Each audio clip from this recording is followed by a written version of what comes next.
নমস্কার, বিবৃতিতে থেকে আবার এলাম। তো আজকে খবরে ওই বসিরহাট এমপি ইলেকশনে ওই রেখা পাত্র দাঁড়ানো নিয়ে, মানে সিট নিয়ে অনেকে আলোচনা করছে তার শিক্ষাগত যোগ্যতা নিয়ে, যে সে কী করে দাঁড়ায়। তো আমার একটা কথা মনে পড়লো যে আমাদের এই রাজ্যের শিক্ষার আজকে যে অবস্থা, তো শিক্ষার উপরে যারা যারা পদে উচ্চ পদে ছিলেন তারা তো আজকে সবাই জেলে।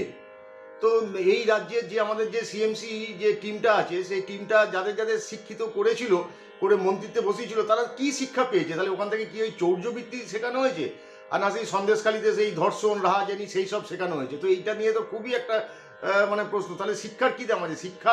যে শিক্ষা মানুষকে ভালো কাজ করতে পারে না, যে শিক্ষা মানুষকে মানে আলোকে আলোকিত করতে পারে না, সেই শিক্ষার দাম কি আছে? শিক্ষা তো এইখান থেকে আসে, যে মানুষের যে শিক্ষা তো একটা সার্টিফিকেট নয় যে আমার সার্টিফিকেট মানে আমি শিক্ষিত। শিক্ষা এখান থেকে আসে যে কোনটা ভালো কোনটা মন্দ সেটা এইখান থেকে বিচার হবে। তাতে এদিকে কি আলোচনা আমি তো কিছু বুঝতে পারি না।